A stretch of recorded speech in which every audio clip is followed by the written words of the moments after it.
Dear student, we are starting class 11 chapter number 3 trigonometry. सबसे पहले हम इस वर्ड का मतलब समझेंगे, इसका मतलब क्या है।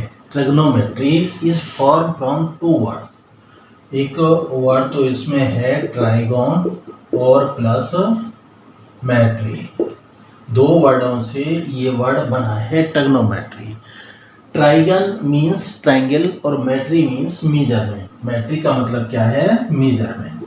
तो इसका मतलब क्या हुआ? ट्राइंगल का मीजरमेंट। तो ये जो ब्रांच है मैथमेटिक्स की, ये मेनली ट्राइंगल की मीजरमेंट के लिए निकली है।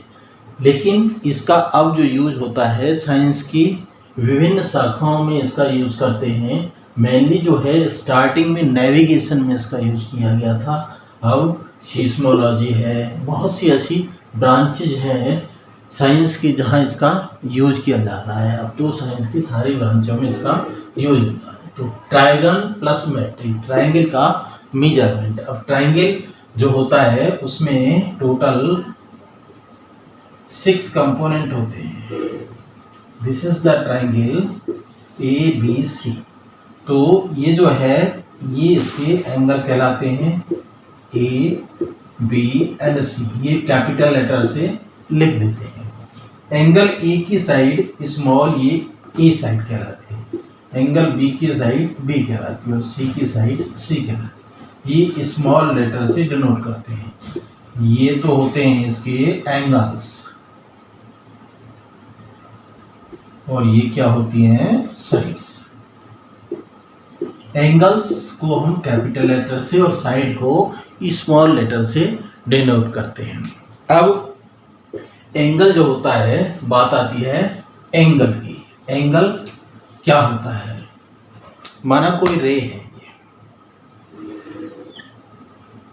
OA, इस रे को हमने रिवॉल्व किया तो ये इसकी पोजीशन बन गई। तो ये जो अमाउंट ऑफ रोटेशन है, अमाउंट ऑफ रोटेशन OA का जो है रिवॉल्व करने पर OB बन गया। तो इसका मतलब जो अमाउंट ऑफ रोटेशन है that is known as angle theta. ये क्या कहलाता है? एंगल कहलाता है।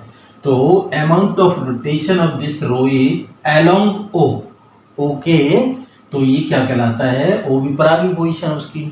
तो ये जो रोटेशन का अमाउंट है वो क्या कहलाएगा? एंगल कहलाएगा। O क्या कहलाता है? इसका वर्टेक्स कहलाता है। O क्या है? वर्टेक्स। ये OA, A क्या है? इसकी इनिशियल पोजीशन और B क्या है? Final position. और ये एंगल थीटा है। यदि ये किस डायरेक्शन में हो? क्लॉकवाइज डायरेक्शन में और एंटी क्लॉक। यदि ये एंगल इस तरह से मूव करता है एंटी क्लॉकवाइज, तो ये एंगल कैसा होता है? पॉजिटिव। और क्लॉकवाइज यदि होगा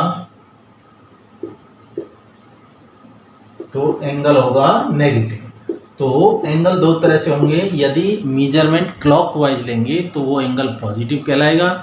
यदि एंगल का मेजर हम क्या लेंगे? एंटी क्लॉकवाइज लेंगे तो पॉजिटिव कहलाएगा और क्लॉकवाइज लेंगे तो मेजर कैसा कहलाएगा? नेगेटिव। तो ये एंटी क्लॉकवाइज मेजर है। घड़ी की विपरीत सुई, घड़ी ऐसे चलती है तो ये कहलाएगा क्लॉकवाइज, और क्लॉकवाइज में कैसा होगा? नेगेटिव। और ये एंटी क्लॉकवाइज, इसमें कैसे मेजर करेंगे? पॉजिटिव। तो अब माना कोई एंगल इस तरह से, ये OA रो है, ये रे यदि इधर जाती है तो ये एंगल पॉजिटिव, और इधर मूव करती है तो ये एंगल माइनस थीटा होगा। इस तरह से हम एंगल का मेजरमेंट करते हैं। अब बात आती है कि एंगल को नापने की, एंगल को मेजर करने की प्रोसेस कौन कौन सी है। तो एंगल को मेजर करने की प्रोसेस होती है आपके 3 प्रोसेस से एंगल को मेजर करते हैं। एक आपकी इंग्लिश सिस्टम है, एक फ्रेंच सिस्टम है, एक सर्कुलर सिस्टम है।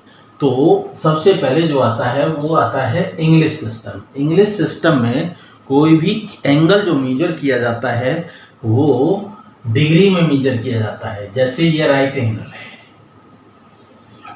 ये राइट एंगल को यदि हम 90 पार्ट्स में डिवाइड करें, कितने पार्ट्स? 90 पार्ट्स में, तो 1 पार्ट जो कहलाएगा, यदि हम इसे 90 पार्ट्स में कहलाएं तो 1 पार्ट क्या कहलाएगा, 1 डिग्री कहलाएगा। यदि राइट एंगल को हम 90 पार्ट्स में डिवाइड करें, कितने पार्ट्स में, 90 पार्ट्स में, एक राइट एंगल को यदि 90 पार्ट्स में डिवाइड करें तो एक जो पार्ट है ये क्या कहलाएगा, 1 डिग्री कहलाएगा। और ये किसके बराबर होगा, 60 मिनट के बराबर। और ये क्या कहलाएगा, 60 मिनट।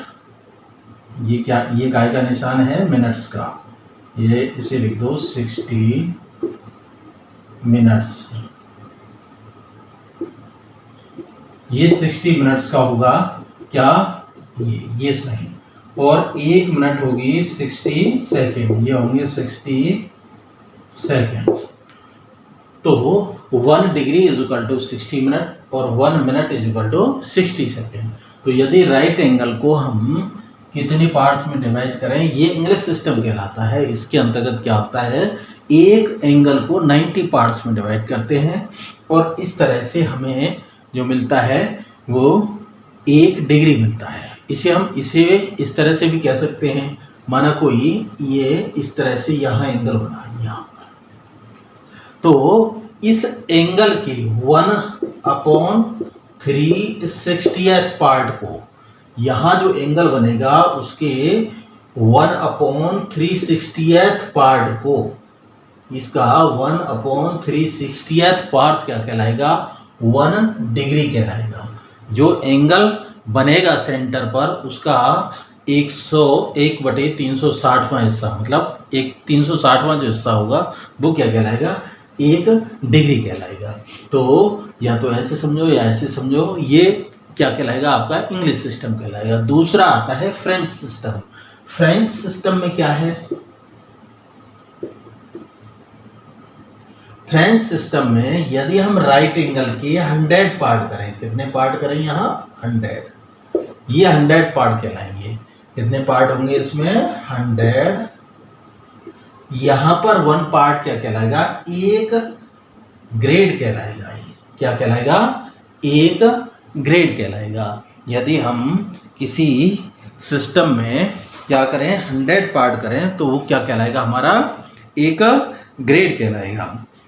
तो एक राइट एंगल क्या लिखेंगे हम, 1 right angle is equal to 100 grade.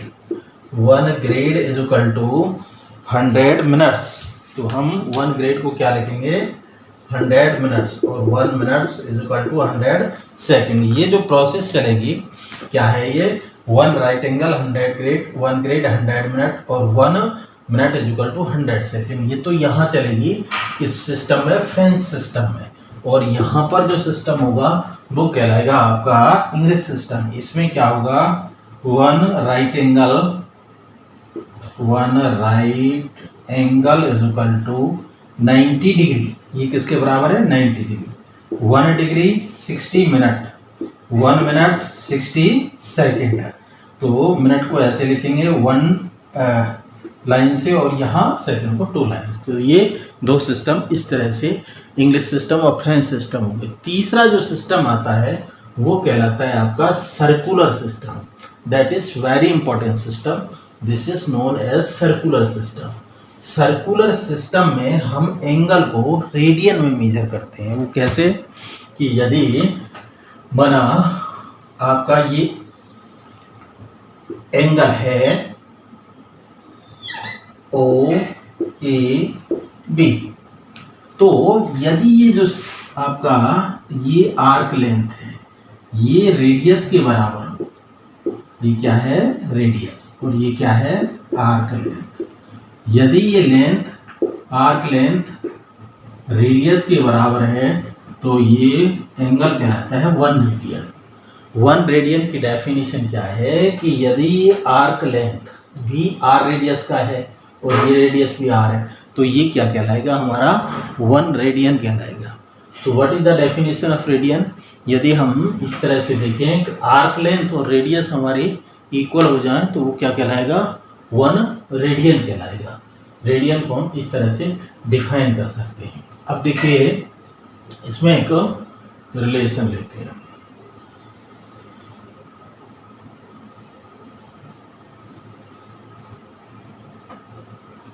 माना ये है आपका, ये सेंटर, ये आर है आपका, ये भी आर है, ये भी आर है, तो ये है 1 रेडियन। अब हमने ले लिया ये कोई एंगल ले लिया थीटा, ये एंगल कितना है थीटा, और यहाँ ए बी एंड सी, और ये लेंथ है एल, और ये लेंथ है आपकी आर। तो एक थ्योरम होती है, जितने का एंगल उतने का क्या होता है, एंगल जितना होता है उतना आर्क होता है। तो ये आप देखिए यहाँ पर जो एंगल है ये क्या है 1 रेडियन, और आर्क लेंथ क्या है यहाँ ए बी क्या है आर्क लेंथ। तो रेडियन क्या है, एंगल है 1, और आर्क लेंथ क्या है आर। एंगल है आपका थीटा, तो आर्क लेंथ कितनी है आपकी एल। या इसे सीधा कर दें तो theta is equal to L upon R. L upon R से मतलब क्या है हमारी, ये हो गई आर्क लेंथ अपॉन रेडियस। तो ये हमें एक फॉर्मूला मिल गया, theta is equal to L over R. माना यहाँ पर 1 रेडियन है, एंगल कितना है 1 रेडियन, तो ये आर्क लेंथ आर होनी चाहिए रेडियस के बराबर। अब माना आर्क लेंथ हमारी कितनी है, ये एल है, और ये एंगल थीटा है। तो ये एक रेशियो होता है कि ये एंगल अपॉन ये एंगल, तो 1 रेडियन, 1 क्या है ये रेडियन, थीटा अब यहाँ किस में आएगा रेडियंस में।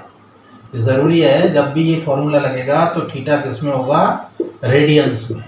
तो 1 रेडियंस इज इक्वल टू ये 1 radian angle upon theta angle, R upon L, theta radian है, ये रेडियन में एंगल, तो थीटा की वैल्यू निकालें तो L upon R, L is arc length upon radius. तो इस तरह से हमें एक फॉर्मूला मिल जाता है कि theta is equal to L upon are.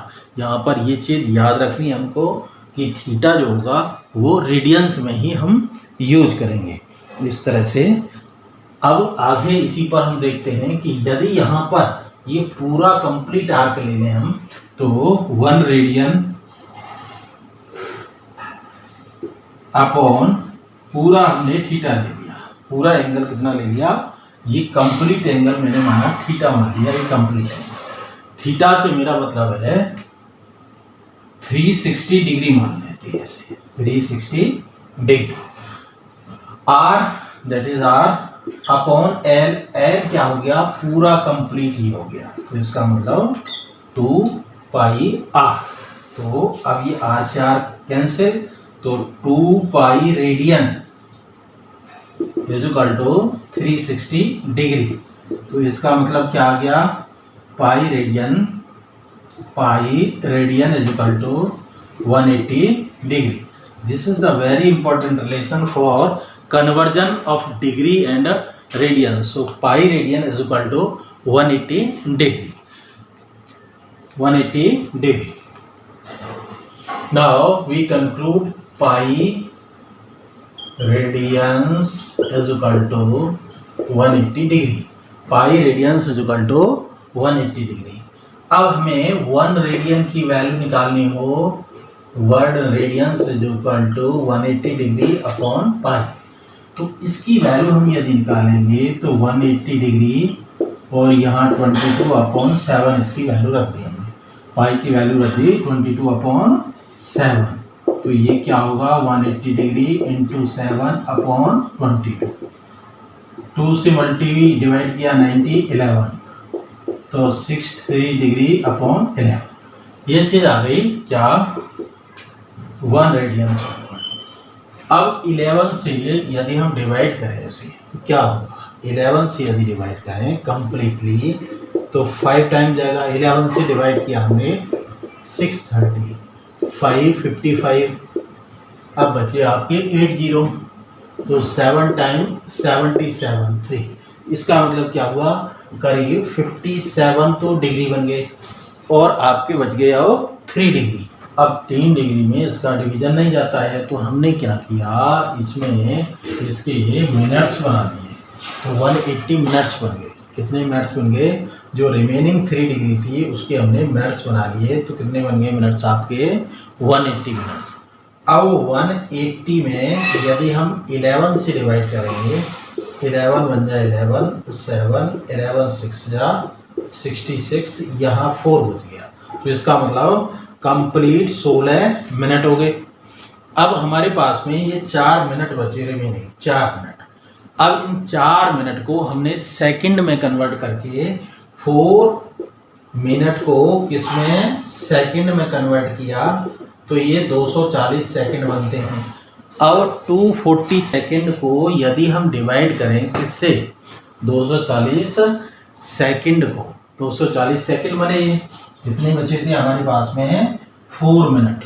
4 minute का हमने ये 240 सेकंड डिवाइड बाई 11 से जब डिवाइड करेंगे इसे, 11 2 जा 22 बचे 20, तो 11 बन जा 11 बटे, तो करीब इतना बचता है, तो 21.8 आपके सेकंड आ जाते हैं। तो 1 रेडियन लगभग कितने डिग्री के बराबर होता है, 57 डिग्री 16 मिनट और 21.8 सेकंड के लगभग बराबर होता है। इसे कभी कभी ऐसे भी लिख से देते हैं, और यहाँ 22 सेकंड लिख देते हैं 21.8 को, तो लगभग इसके बराबर ये 1 रेडियन होता है। इस तरह से हम रेडियन को निकाल लेते हैं। अब बात आती है कि 1 डिग्री को यदि हमें रेडियन में बदलना है, डिग्री को रेडियन में बदलने के लिए हम π/180 का मल्टीप्लाई करेंगे। किसी भी डिग्री को रेडियन में कन्वर्ट करना है तो π/180 का मल्टीप्लाई करेंगे, और यदि रेडियन को डिग्री में बदलना है तो हम उल्टा मल्टीप्लाई करेंगे 180/π। तो अब ये क्वेश्चंस इसमें लेते हैं एक्सरसाइज।